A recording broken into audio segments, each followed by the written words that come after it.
Low poly art.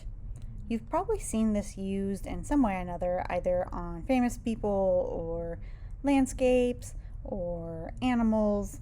You might have even seen it used in some sort of 3D sculptural form, like this example here, where everything is made out of these polygons. Essentially, it's taking a person, an object, or animal, whatever you're doing, and applying a map or creating a map of its surface. But before you can really understand low poly art, you have to understand its origins, which come from video games. Now, before they used low poly resolution or vector mapping in video games, they used pixel art. And they used both of these different methods for the same reason, which is just the amount of visual data that needed to be rendered and the rendering times for that visual data. So each little square or each little plane has to be rendered or like processed for a video game to be viewed and be played by someone like us.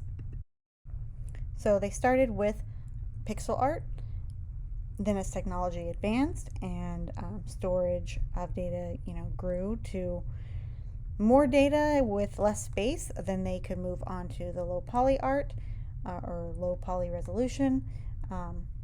But then as data kept increasing, we get more and more realistic video games, and these outdated methods that were used out of necessity become fun art forms for us to play with. But that's one of the points of art, is to take things that already exist and push the boundaries on them. Make them something new, make us see it in a new way. I want to show you guys a few artists who have taken this idea of low poly art and morphed it into something new. They've, again, pushed the boundaries on this style and used it for new purposes. So Pelopoli, I'm not sure how you say him, this particular artist's name, but they make like these little, typically landscape type images digitally. This is their Instagram, as you can see. Very interesting stuff. And then we get into another artist like Liam Brazier, and really, really cool. I like these even better. So they're taking this style, which we're now familiar with, but I don't know, it's transforming it. It's applying it to things like a Disney movie, where we're seeing something in a completely new style, and it changes the impact of it. Really cool work here if you want to look him up and see the rest of his stuff. And another really cool one, Martin Taylor. His Instagram is Chromaforms, but he makes these metal origami sculptures that kind of go off this principle of low poly art, but in the 3D structural forms with metal sheets. Look how cool these are. So these are actually installations. Architecture would be another really cool way to apply this, and it is applied in a lot of modern type of architecture. So as you're working in this style, I want you to be thinking kind of out of the box about how you could apply this. What are some new ways that you could potentially use this style? But before you as an artist can come in and push the boundaries, first you have to learn how to do the basics. So you need to know first what a polygon is, and just reading the definition straight from Google, it's a plane figure with at least 3 straight sides and angles, and typically 5 or more. So a triangle, a square, an octagon, a hexagon, any of those gons with the multiple straight sides. The straight is really the key here.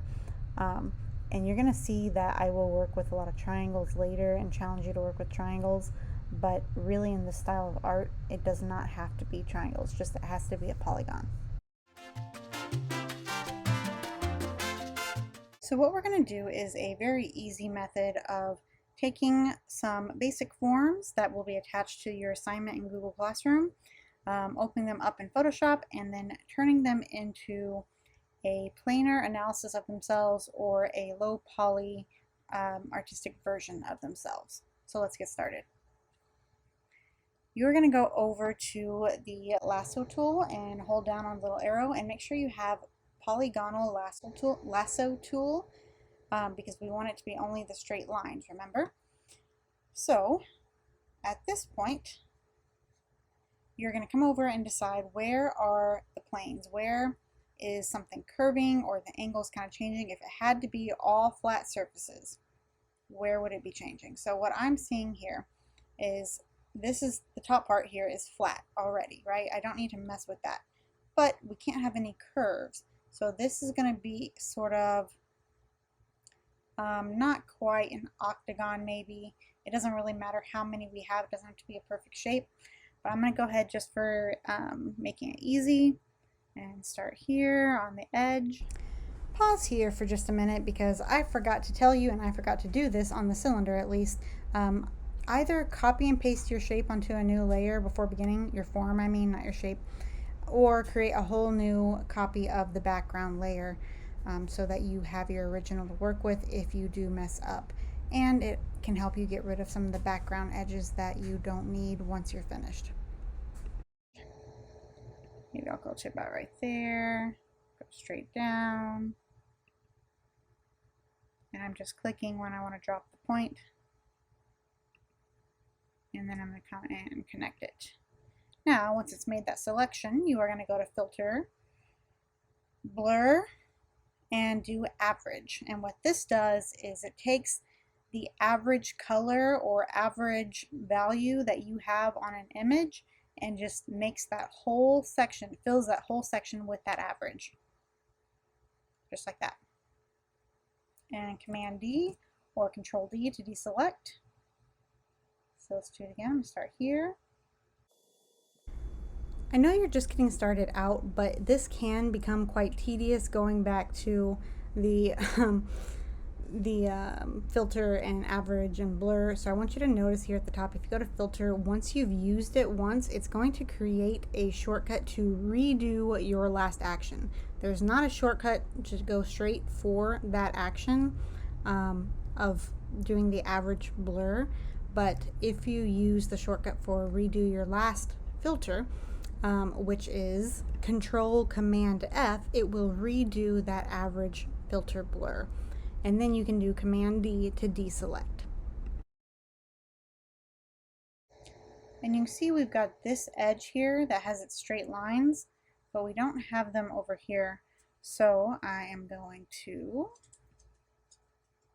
go ahead and finish what that would look like if it were to keep going.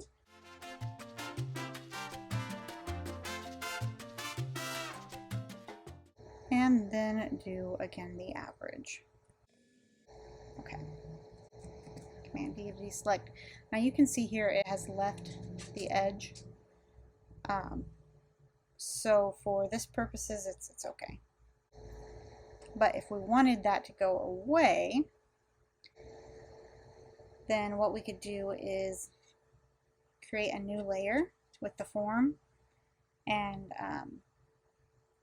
basically do our selection first. So like if I were going to do this one and make all of this curved line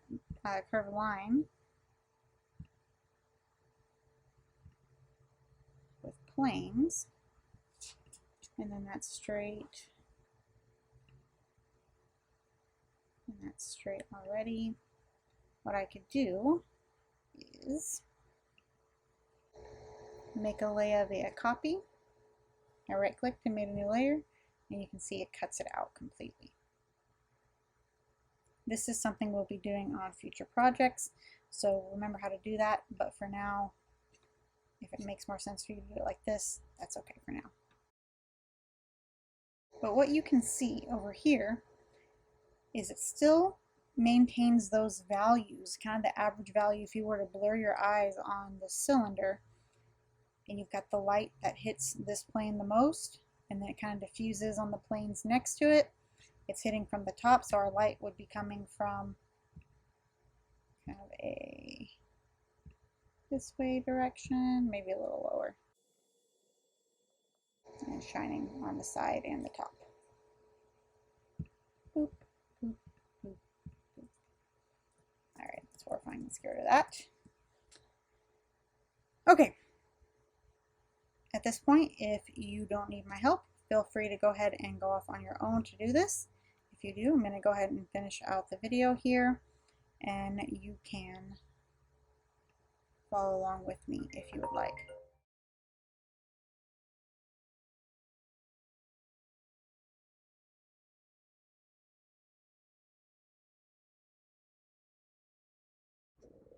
Okay, so the sphere is a little bit more complicated than the rest of the stuff. So I do want to talk a little bit about cross contour lines and walk you through the steps of doing the sphere because I did it really probably 6 or 7 times and it's hard to make it look good. So you need to understand first, contour lines follow the edge of an object. So if you were to put your finger on a cylinder like you see here and trace your finger around it, you would feel it move across the bump, right? It's curved. So if you were drawing that line, it would be curved. Even if we change perspectives on the cylinder, we do still follow the curve of that top circle or bottom circle of the cylinder, so it makes it pretty easy. Now, if we're moving into cross contour, we have the curve that goes basically horizontal and the straight up and down lines that go in a more vertical direction. For the cylinder, it is straight up and down. For the cone, they all kind of go to that one point and spread out towards the bottom. For a sphere, it's going to be a little different. This image helps kind of break down the cross contour or contour for the left and right, the more horizontal lines, and the contour for the more vertical lines up and down. See how the vertical ones all come to a single point, and the horizontal ones follow that kind of pattern of a circle. And again, which angle you see is going to depend on what perspective of the sphere you're looking at or you're imagining you're looking at, because it's kind of hard to tell sometimes. The next step is to straighten out each of those connecting lines, and you get a sphere in planar analysis. Planar analysis just means that it is made up of a bunch of flat planes. And you can get more and more detailed with this, like this new sphere here is also in planar analysis. And if we're being completely honest, each of those shapes is also a polygon.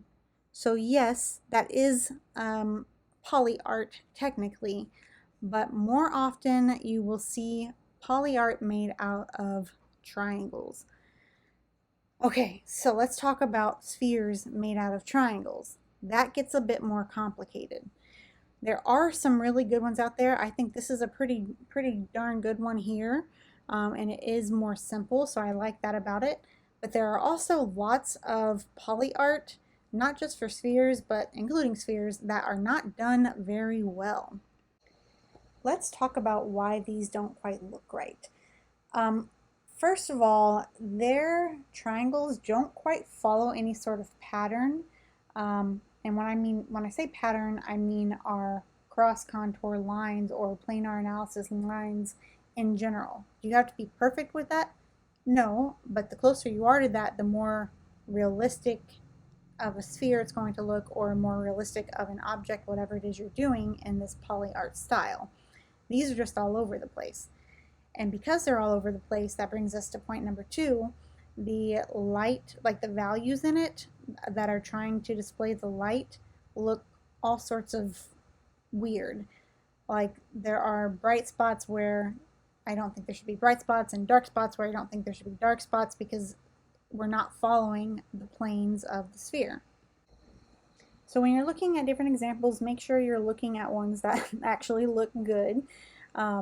And whenever you are doing your future art projects with this, make sure you are considering the actual direction of the planes and the direction of the light, so that you don't get something that looks really weird and just wrong. So since spheres are so much more complicated, I am going to recommend we start with a sketch of the cross contour lines on a new layer. So let's go ahead and make a selection of our sphere, get copy, right click and copy via layer so it goes to a new layer, and then let's do another new layer on top of that and start our sketch. Now please bear with me because I am working with just a keypad instead of a mouse or a Wacom tablet, so these lines are going to be a little bit funky, but again, just be patient with me. So let's imagine that we're kind of seeing a little bit more of the top of this sphere. And we have this curve around the middle. And here's like the center point that we're working from. It's going to curve back in space and forward, down, and pretty much a straight line right there. But to the left and right, it'll start curving. So let's pick a middle kind of section to start with. So curves to the left and right. And you could do more lines, but I'm trying to keep it simple. It's going to curve underneath that horizontal curved line. It's going to curve down. And because we're seeing a bit of a top, each of these lines are also going to curve a little bit down. Because this does change direction so much right here, I think I'm going to add another contour line that direction.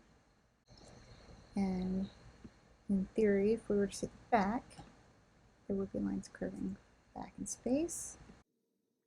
Since I made those, I'm going to add a couple more right here. To the left and one to the right.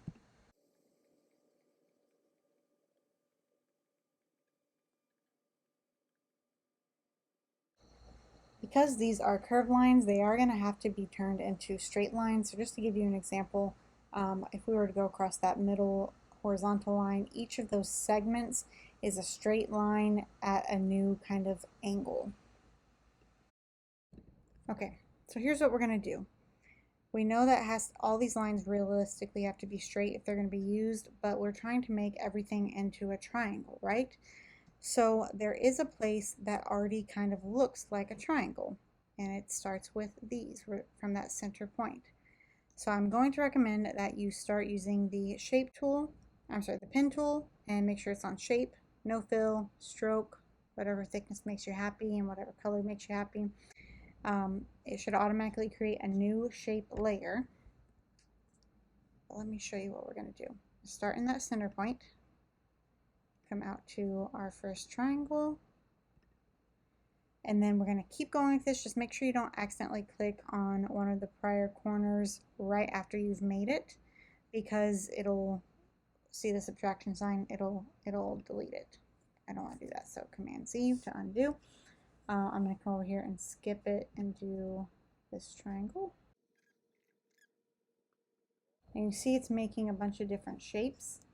That's okay, not a huge deal. We're going to merge them at the very end.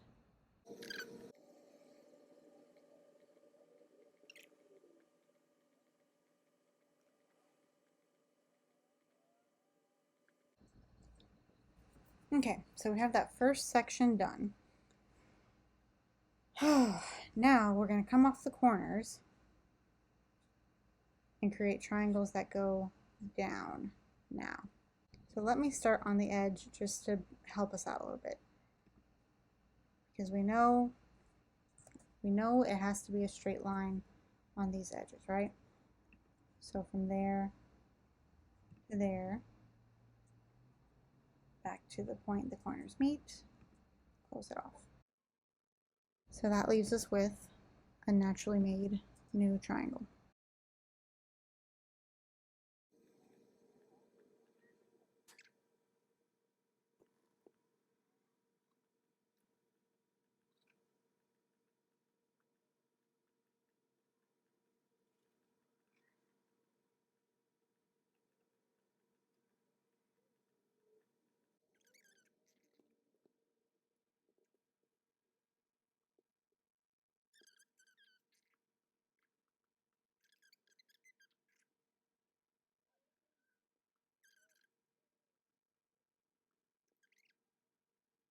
Now, down to the next one. This side should really be a little bit higher, so I'm going to keep that in mind.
Okay, I think I got them all, so I'm going to start with my top shape, scroll all the way down to my bottom shape, hold down Shift, click, so it highlights all of them, and I'm going to right click and group. Actually, let me see if rasterize works. Yes. Now I'm going to right click and merge layers. Okay, and now it's just this one shape that makes up all those things. I can turn off my other layer and I get a pretty good idea of how this is going to look. Let me erase this top stuff just for my own sanity. All right, this is going to be our guide for the polygons. And I'm going to put it underneath my sphere layer. And I'm going to turn down the opacity of my sphere just a bit so I can see those lines. I'm at 98% on opacity. But I also want to make this particular sphere have a little more contrast before I start because it's very, very bright. Not a whole lot of shading that we can tell. So go to Image, Adjustments, Levels, and we're just going to pull the darks in so they're darker. Looks good. Now we can start.